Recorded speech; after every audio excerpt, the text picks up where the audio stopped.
नमस्कार, बहुत स्वागत है आप सभी का। आप देख रहे हैं प्राइम टाइम शो अपना बिहार। मैं हूं आपके साथ जया मिश्रा। बुलेटिन की शुरुआत बड़ी खबर के साथ करेंगे और बिहार में किसकी बहार है मैं बड़ी खबर आपके सामने रखने जा रहे हैं। सीएम आवास पर नीतीश कुमार की बैठक, लल्लन सिंह, अशोक चौधरी और विजय चौधरी मौजूद रहे।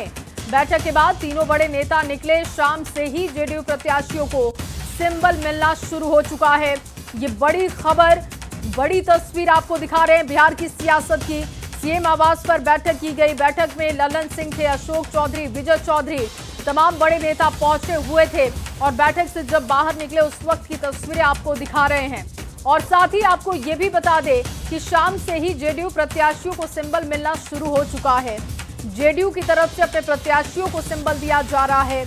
लगातार मंथन का दौर देखने को मिल रहा है। सीएम आवास पर एक बड़ी बैठक की गई जहां पर नीतीश कुमार थे, लल्लन सिंह थे, अशोक चौधरी थे और विजय चौधरी मौजूद थे, जिन्होंने चर्चा की कि कौन सी सीट से किसे उतारना है।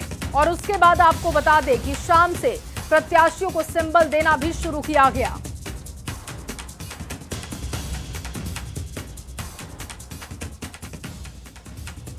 और चलिए आगे बढ़ते हुए आपके सामने एक और बड़ी खबर रखने जा रहे हैं। पटना से ये बड़ी खबर, सीटों के चयन को लेकर बीजेपी की बैठक, धर्मेंद्र प्रधान के साथ चल रही है बैठक। बीजेपी की मैराथन बैठक लगातार जारी। विनोद तावड़े, दिलीप जायसवाल मौजूद हैं। इसके साथ ही आपको जानकारी दें, नित्यानंद राय, सम्राट चौधरी, नंदकिशोर यादव भी मौजूद।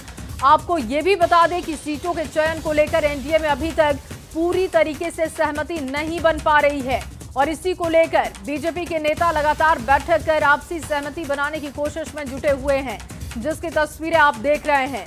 सीटों के चयन को लेकर बीजेपी मंथन कर रही है। धर्मेंद्र प्रधान के साथ इस वक्त बड़ी बैठक चल रही है। बीजेपी की मैराथन बैठक लगातार जारी है। कहा जा रहा है कि सीटों का फॉर्मूला सामने तो रख दिया गया, लेकिन कौन सी सीट से कौन चुनाव लड़ेगा और किसके खाते में सैक्रिफाइस वाली सीटें जा रही हैं, उन तमाम विषयों पर चर्चा की जा रही है। और बैठक की तस्वीरें आपके सामने हमने रखी है। सीटों के चयन को लेकर बीजेपी महामंथन कर रही है। एनडीए में सीट शेयरिंग के बाद अब सीटों के चयन को लेकर के बैठक का दौर लगातार जारी है। बिहार चुनाव प्रभारी धर्मेंद्र प्रधान के नेतृत्व में यह बैठक चल रही है। इस वक्त बिहार विधान परिषद के इस आवास में बैठक है और यहाँ पर धर्मेंद्र प्रधान, विनोद तावड़े, दिलीप जायसवाल के साथ साथ कई नेता यहाँ पर मौजूद हैं। कुछ देर पहले यहाँ पर सम्राट चौधरी, नंदकिशोर यादव, विजय सिन्हा के साथ साथ कई नेता मौजूद थे। यहाँ पर बैठक जारी है और नेताओं के आने जाने का सिलसिला भी जारी है। कहा जा रहा है कि सीट शेयरिंग का फार्मूला तो तय हो गया, लेकिन किस सीट से कौन सी पार्टी चुनाव लड़ेगी यह अभी तक पूरी तरीके से तय नहीं हुआ है। कुछ सीटों पर जिच अभी भी बरकरार है, जिसको लेकर के लगातार बैठकों का दौर चल रहा है। शैलेंद्र, न्यूज 18 पटना। तो देखिए, बड़ी बैठक इस वक्त चल रही है जिसकी जानकारी लगातार हम आपको दे रहे हैं और बीजेपी की मैराथन बैठक जारी है। विनोद तावड़े हैं, दिलीप जायसवाल मौजूद हैं। इसके साथ ही आपको बता दें, धर्मेंद्र प्रधान के साथ ये बैठक हो रही है और एनडीए में अभी भी सहमति बनती हुई नहीं दिख रही है। फॉर्मूला तय हो चुका है, लेकिन सीटों के बंटवारे को लेकर मंथन किया जा रहा है। बिहार चुनाव से जुड़ी एक और बड़ी खबर आपके सामने रखने जा रहे हैं। नवादा से ये बड़ी खबर, आरजेडी से इस्तीफा देकर नवादा के 2 विधायक ने जेडीयू का दामन थाम लिया है। नवादा विधायक विभा देवी ने थामा जेडीयू का दामन। इस वक्त की बड़ी खबर, ये देखिए तस्वीरें भी सामने आ चुकी हैं। इसके साथ ही रजौली विधायक प्रकाश वीर ने भी जेडीयू का दामन थाम लिया। मंत्री श्रवण कुमार ने इन दोनों को पार्टी की सदस्यता दिलवाई है और परसा विधायक छोटे लाल राय ने जेडीयू ज्वाइन किया और लगातार जेडीयू का कुनबा बढ़ रहा है।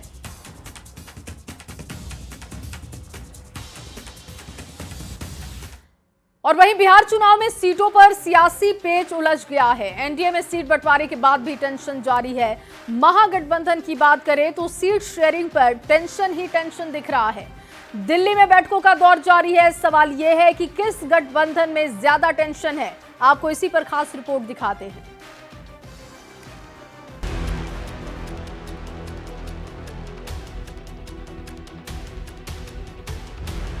बिहार में सियासत सीटों पर उलझी हुई है। सीट शेयरिंग पर महागठबंधन का पेच सुलझ नहीं रहा है। तो एनडीए में सीट बंटवारे के बाद भी टेंशन जारी है। एनडीए ने चट्टानी एकता का दावा कर सीट शेयरिंग का ऐलान तो कर दिया, लेकिन कुशवाहा और मांझी को 6-6 सीट मिलने के बाद दोनों का दर्द छलक आया है। कुशवाहा ने एनडीए में सीट बंटवारे पर अपने साथियों से माफी मांगी। कुशवाहा ने अपने कार्यकर्ताओं से भावुक अपील करते हुए कहा कि सीट बंटवारे के फैसले से हजारों कार्यकर्ताओं का मन दुखी होगा, कई घरों में खाना नहीं बना होगा। तो मांझी ने कहा कि सीट बंटवारे पर कार्यकर्ताओं को ठेस पहुंची है। एनडीए के लोगों ने तजवीज़ किया कि 6 सीट ही दिया जाए, तो भी जो भी मिला है उससे हम संतुष्ट हैं। हमारे जाति का संस्कार है कि जहां हम रहते हैं ईमानदारी से रहते हैं, कमी भी होती है तो कमी में भी जीना सीखा है। बात सही है कि हमारे कार्यकर्ताओं में असंतोष है, होगा, लेकिन ये मेरा काम है, चूँकि मैं नेतृत्व में हूँ। हम अपने कार्यकर्ताओं के संतोष को दूर करने का काम करूँगा। सीट शेयरिंग के बाद गिरिराज सिंह का सोशल मीडिया एक्स पर पोस्ट सामने आया है। गिरिराज ने झुंझुना वाला बयान देकर स्ट्राइक रेट वाले दावे पर तंज कसा। गिरिराज ने कहा कि जब बीजेपी जेडीयू साथ होती है तभी स्ट्राइक रेट बेहतर होता है। गिरिराज ने एक्स पर लिखा, ये होता है असली स्ट्राइक रेट। आज मजबूत सीट लेकर स्ट्राइक रेट का झुंझुना बजा रहे हैं। 2010 के बिहार चुनाव में एनडीए ने रचा था इतिहास, 243 में से जीती 206 सीटें। सीट शेयरिंग के बाद भी एनडीए में तो टेंशन है ही। तो विपक्षी गठबंधन की बात करें तो विपक्षी महागठबंधन में पटना से लेकर दिल्ली तक, दिल्ली से फिर पटना बैठकों का दौर जारी है, लेकिन वो फॉर्मूला नहीं निकल पा रहा है। स्पष्ट हुआ कि हम सही दिशा में सही कदम उठाने जा रहे हैं। आने वाला समय में कब तक ऐलान हो जाएगा? बहुत जल्दी। हमारा प्रयास ये है कि बिहार की जनता को एक अच्छी सरकार बना के दें, तो गठबंधन का भी नुकसान नहीं होना चाहिए और बिहार का फायदा होना चाहिए, हमारा प्रयास। महागठबंधन में बातचीत का दौर जारी है, लेकिन बातचीत किसी ठोस नतीजे पर नहीं पहुंच पा रही है। एनडीए में सीट बंटवारे के बाद भी टेंशन साफ दिख रहा है, तो महागठबंधन में सीट बंटवारे पर टेंशन ही टेंशन है। सवाल ये है कि किस गठबंधन में ज्यादा टेंशन है। दिल्ली संवाददाता अमितेश सिंह के साथ ब्यूरो रिपोर्ट, न्यूज़ 18। और वहीं महागठबंधन में सीट बंटवारे का फाइनल फॉर्मूला अभी तक नहीं निकल सका है। आरजेडी कांग्रेस के सहयोगियों ने सिंबल बांटना भी शुरू कर दिया। सीपीआई-एमएल ने उन सीटों पर भी टिकट बांटना शुरू कर दिया जिस पर बंटवारे में आरजेडी दावा ठोक रही है। आपको ये रिपोर्ट दिखाते हैं।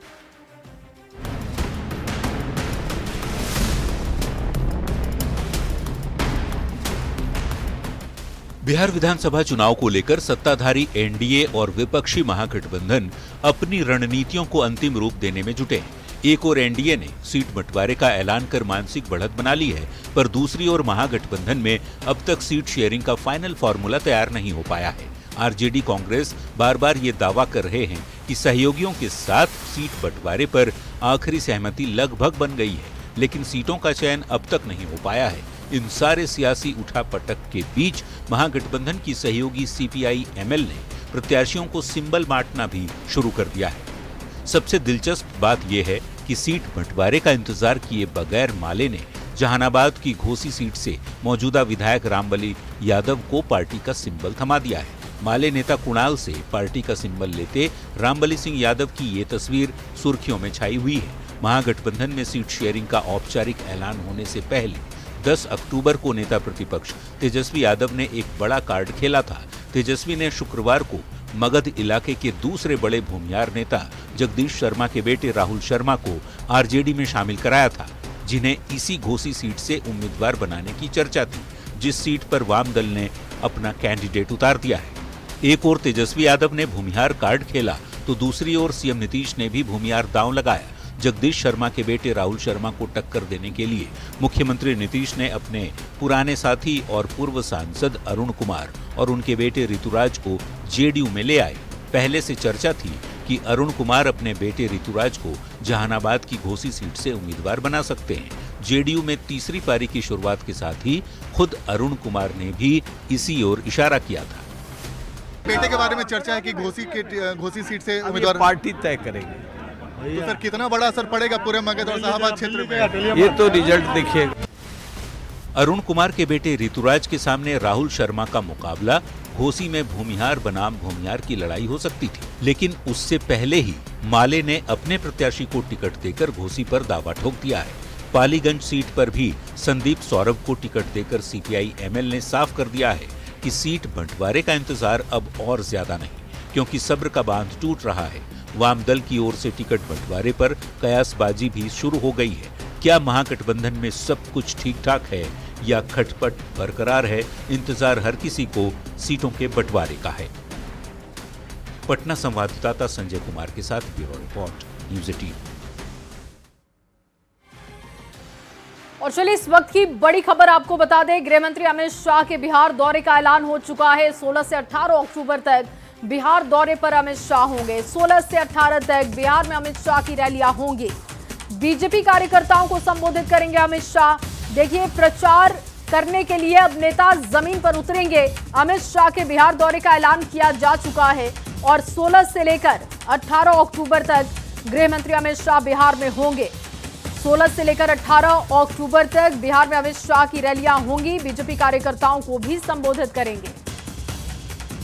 अभी हमारे गृह मंत्री जी 16 तारीख को 16 अक्टूबर को बिहार आ रहे हैं और 16, 17, 18 अक्टूबर को 3 दिन गृह मंत्री जी का कार्यक्रम भी बिहार में रहेगा और उनके साथ साथ मैंने अन्य नेताओं के बारे में जो बताया वो लोग भी रहेंगे। और वहीं आईआरसीटीसी टेंडर घोटाले में लालू प्रसाद, राबड़ी देवी और तेजस्वी यादव को बड़ा झटका लगा। दिल्ली की राउंड एवेन्यू कोर्ट ने लालू, राबड़ी और तेजस्वी पर भ्रष्टाचार, धोखाधड़ी और साजिश के आरोप तय किए हैं। बिहार चुनाव से ठीक पहले लालू, राबड़ी और तेजस्वी पर आरोप गठन से सियासत तेज हो गई है। ये पूरा मामला क्या है और क्या इस पर अपडेट है, आपको रिपोर्ट में दिखाते हैं।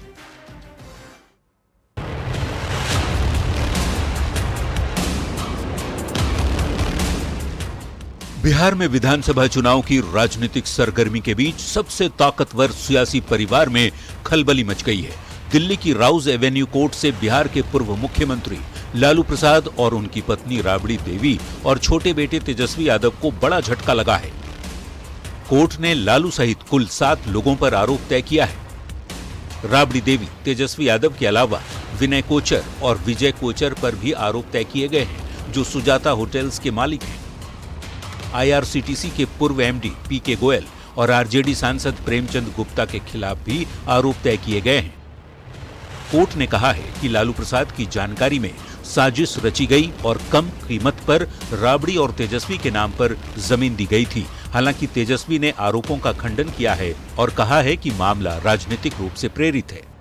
हम तो पहले कई दिनों से कह रहे थे कि अब चुनाव आया है तो इस तरह की चीजें होंगी, लेकिन फिर भी न्यायालय का हम लोग सम्मान करते हुए हम बस इतना ही कहना चाहते हैं कि हम लोग हमेशा से लड़ते आए हैं और आगे भी लड़ेंगे।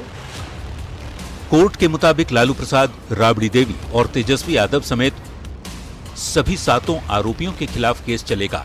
लालू प्रसाद की जानकारी में साजिश हुई, लिहाजा आपराधिक साजिश का भी केस चलेगा। 27 अक्टूबर से आईआरसीटीसी केस में रोज ट्रायल होगा। आईपीसी की धारा 420 और 120 बी के तहत मुकदमा दर्ज किया गया है। अलग अलग धाराओं में आरोप तय किए गए हैं। लालू पर भ्रष्टाचार, धोखाधड़ी और साजिश के आरोप हैं।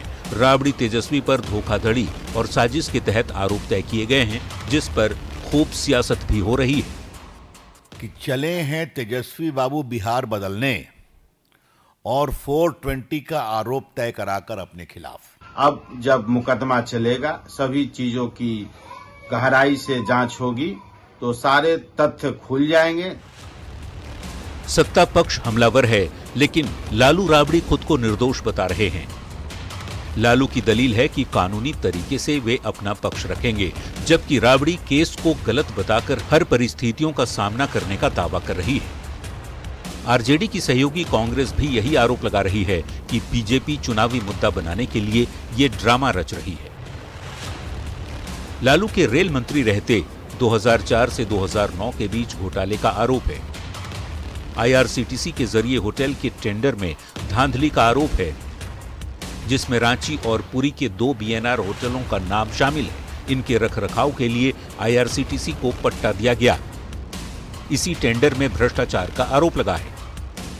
देखना होगा IRCTC घोटाले में अंतिम फैसला क्या आता है, क्योंकि ये मामला राजनीतिक और कानूनी चुनौती भी बन चुका है।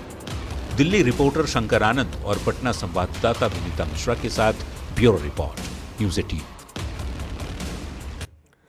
तो देखिए, कोर्ट की तरफ से लालू परिवार की मुश्किलें बढ़ा दी गई हैं, आरोप तय हो चुके हैं। अब इस पर सियासत भी गर्म है, अलग अलग नेताओं के बयान आ रहे हैं, आपको सुनवाते हैं। हमेशा से लड़ते आए हैं और आगे भी लड़ेंगे, और तूफानों से लड़ने में मजा ही कुछ और है। जो उन्होंने घोटाला किया है, भ्रष्टाचार किया है, कानून उसको निश्चित रूप से उस तक पहुंचेगी। भ्रष्टाचारियों के पास तो कानून पहुंचेगी ही पहुंचेगी। कभी कोई एजेंसी का दुरुपयोग नहीं होता है। कानून अपना काम कर रही है, सभी जांच एजेंसियां अपना जांच कर रही है और पुख्ता सबूत के आधार पर ही कोई कार्रवाई होती है। सबूत मिला है तो आरोप तय हुआ है, अगर आरोप तय हुआ है तो सजा भी होगा। हर घोटाले में आदरणीय लालू प्रसाद यादव जी की करतूतों को न्यायालय ने उजागर किया और न्यायालय ने पूर्व में भी इन्हें विभिन्न मामलों में दोषी पाया। आज फिर से इनका चाल चरित्र और चेहरा उजागर हुआ है। और वहीं जेडीयू ने अपने उम्मीदवारों को सिंबल देना शुरू कर दिया है। जेडीयू ने सिद्धार्थ पटेल, संतोष निराला और सुनील कुमार को भी सिंबल दे दिया। अब तक 4 उम्मीदवारों को सिंबल दिया जा चुका है। राजपुर सुरक्षित सीट से सबसे पहले सिंबल लेने वाले संतोष निराला ने सिंबल लेने के बाद न्यूज़ 18 से बातचीत की है। उनका पूरा ये बयान सुनवाते हैं सिंबल मिलने के बाद का, और क्या बातचीत हुई है वो भी देखते हैं। तो जेडीयू ने अपने उम्मीदवारों को सिंबल देना शुरू कर दिया और इस वक्त हमारे साथ तो वो शख्स मौजूद हैं जिनके बारे में मुख्यमंत्री ने सबसे पहले घोषणा की थी बक्सर के सभा में कि संतोष निराला को जिताना है, और वही संतोष निराला जेडीयू की तरफ से पहले ऐसे उम्मीदवार जिन्हें सिंबल मिला और इनके हाथ में ये सिंबल है और चेहरे पे मुस्कुराहट और समर्थक भी अगल बगल बड़ी संख्या मौजूद है। माला पहनाने का भी सिलसिला शुरू, कैसा लग रहा है ये बताइए? देखिए, सबसे पहले तो अच्छा ही लग रहा है। एक माला निकाल लीजिएगा तो आवाज़ ठीक से आएगा जी। माननीय मुख्यमंत्री जी को, पार्टी नेतृत्व को, सभी को हृदय से हम आभार प्रकट करते हैं कि माननीय मुख्यमंत्री जी ने हम पर विश्वास जताया और निश्चित तौर पर हमारे संघर्षों को, हमारे मेहनत को पार्टी के स्तर पर, क्षेत्र के स्तर पर अपनाने का काम किया। इसलिए हृदय से बहुत बहुत आभार। अच्छा संतोष जी, ये बताइए, बक्सर में जब चुनावी सभा में आपका नाम सबसे पहले लिया था और जब आज आपको बुलाया सबसे पहले और आपके हाथ में सिंबल दिया, मुख्यमंत्री का रिएक्शन क्या था? नहीं, बहुत मैंने आशीर्वाद दिए कि जाइए जीत कर आइए, और हम उनसे मिलने के बाद में आशीर्वाद दिए और बड़ी खुशी जाहिर किए, और उन्होंने कहा कि हम लोग आपको और चाहते हैं कि जीत कर आवें। और वहीं एनडीए में सीट शेयरिंग के बाद एलजेपी आरबी को 29 सीटें मिल चुकी हैं। एलजेपी आरबी शांभवी चौधरी ने कहा कि 29 सीट मिलने के बाद अब फोकस इस बात पर है कि पार्टी का स्ट्राइक रेट कैसे बेहतर हो। वहीं सीट बंटवारे के बाद चल रहे टेंशन पर शांभवी ने कहा कि गठबंधन के भीतर सीटों पर समझौता करना पड़ता है। अब हमारा टारगेट ये है कि कैसे ये 29 सीट्स पे हम अपना प्रदर्शन को मेंटेन कर सके। लोकसभा चुनाव जब हुए थे तब भी एनडीए गठबंधन जो है वो एक सांसद वाली सीट को 5 जो सीटें हैं वो मिल करके हम लोग 100% स्ट्राइक रेट से अब वो 5 सांसद वाली पार्टी बन गई है। देखिए, जब हम लोग गठबंधन में चुनाव लड़ने का फैसला लेते हैं तो तब सबको पता होता है कि गठबंधन में कहीं ना कहीं कॉम्प्रोमाइज़ और कोऑर्डिनेशन जो है वो दोनों चीज़ महत्वपूर्ण हो जाता है। जब आप गठबंधन में लड़ रहे होते हैं, स्पेशली जब हम लोग बिहार विधानसभा का चुनाव लड़ते हैं, तो ये चीज़ हम लोग की प्राथमिकता होती है कि गठबंधन बेटर अपना परफॉर्मेंस दे। और वहीं इनकम टैक्स विभाग के बड़े पदाधिकारी सुजीत कुमार ने त्याग पत्र देकर बीजेपी का दामन थाम लिया। बीजेपी में शामिल होने के बाद चर्चा है कि सुजीत कुमार गौड़ा बौराम से बीजेपी के टिकट पर चुनाव लड़ेंगे। सुजीत कुमार से बात की है न्यूज़ 18 के संवाददाता शैलेंद्र कुमार ने। बातचीत आपको दिखाते हैं। हमारे साथ सुजीत कुमार हैं, इनकम टैक्स के बड़े अधिकारी थे, इस्तीफा देकर आज बीजेपी में शामिल हुए हैं। आखिर ऐसी कौन सी नौबत आन पड़ी कि आपने इस्तीफा दे दिया? क्या चुनाव लड़ने की तैयारी है?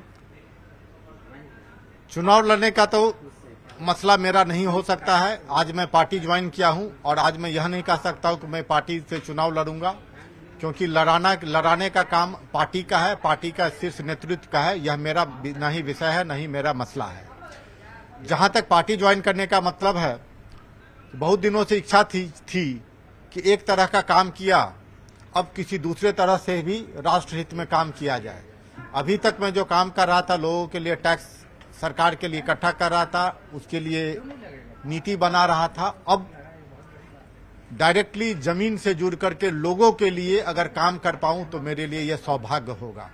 आपकी धर्मपत्नी पहले से विधायक हैं गौड़ाबौराम से, माना जा रहा है कि इस बार आप चुनाव लड़ेंगे वहां से। यह पार्टी का विषय है भाई साहब, इसमें मैं कुछ नहीं कह सकता हूं। मैं लड़ूंगा कि मेरी पत्नी लड़ेगी या पार्टी किसी और को लड़ाएगी या एनडीए दल के किसी कोई दूसरा घटक दल लड़ेंगे, यह मेरा विषय नहीं है, यह पार्टी का विषय है। हमको लगता है कल या परसों तक आप सब लोग को इस चीज की पूर्णतया जानकारी मिल जाएगी। पत्नी भी लड़े, आप लड़े, चुनावी तैयारी में तो मैदान में उतरना है आपको।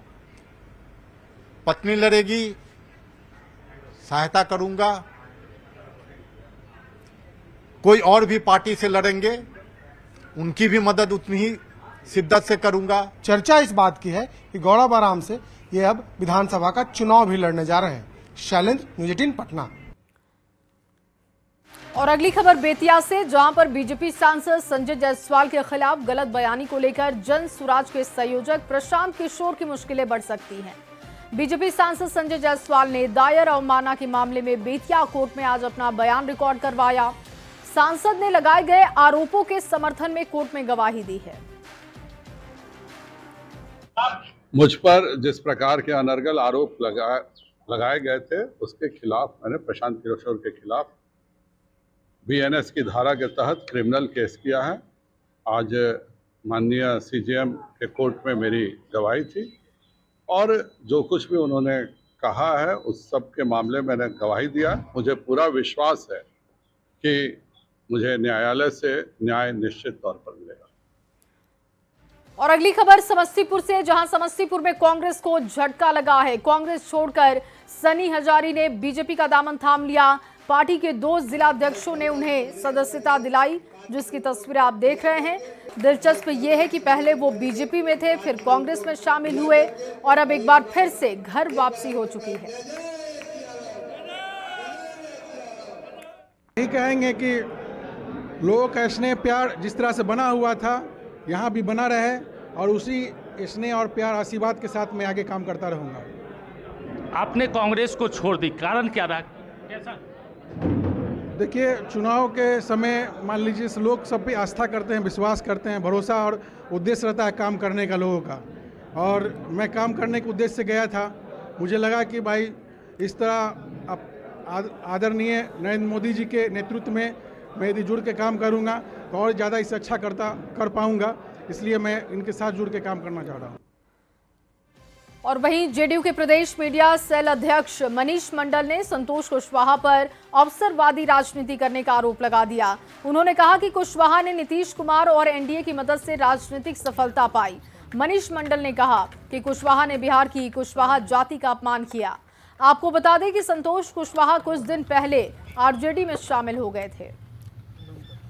यहाँ संतोष जी राजद से चुनाव लड़ेंगे, तो ये चुनाव विकास और अवसरवाद का है। एक तरफ जहाँ धमदाहा में हमारी नेत्री बिहार सरकार की माननीय मंत्री और धमदाहा के लिए विकास की नई गाथा लिखने वाली हमारी नेत्री आदरणीय श्री लेसी सिंह जी है, जिन्होंने सिर्फ विकास को प्रायोरिटी दिया।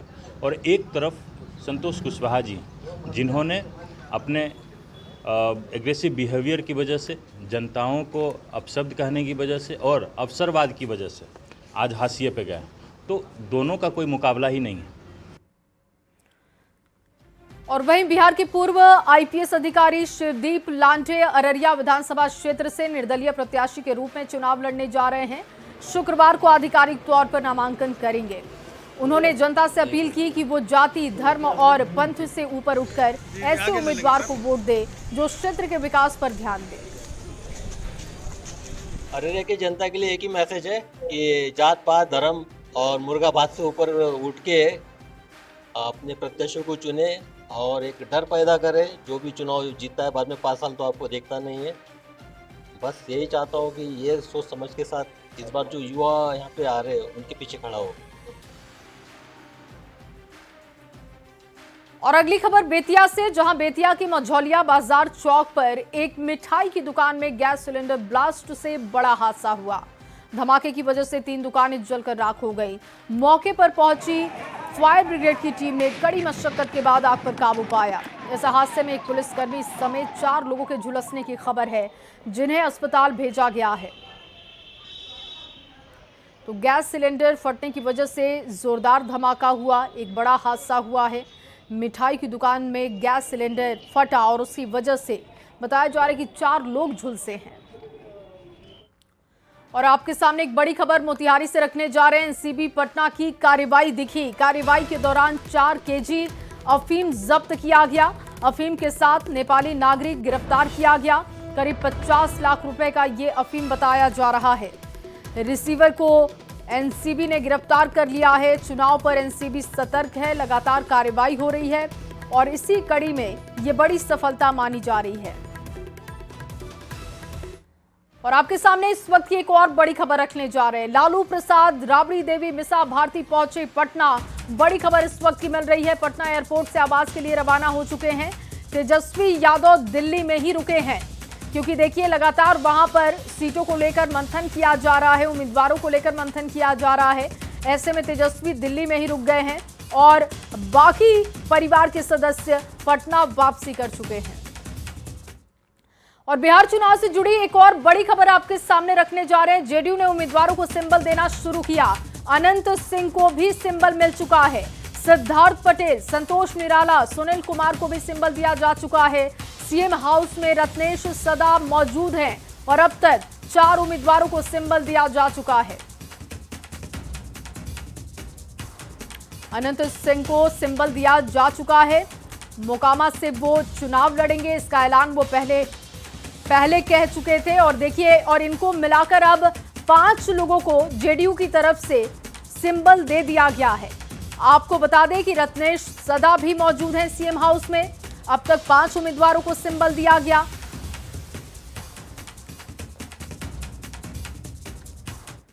और इन्हीं तमाम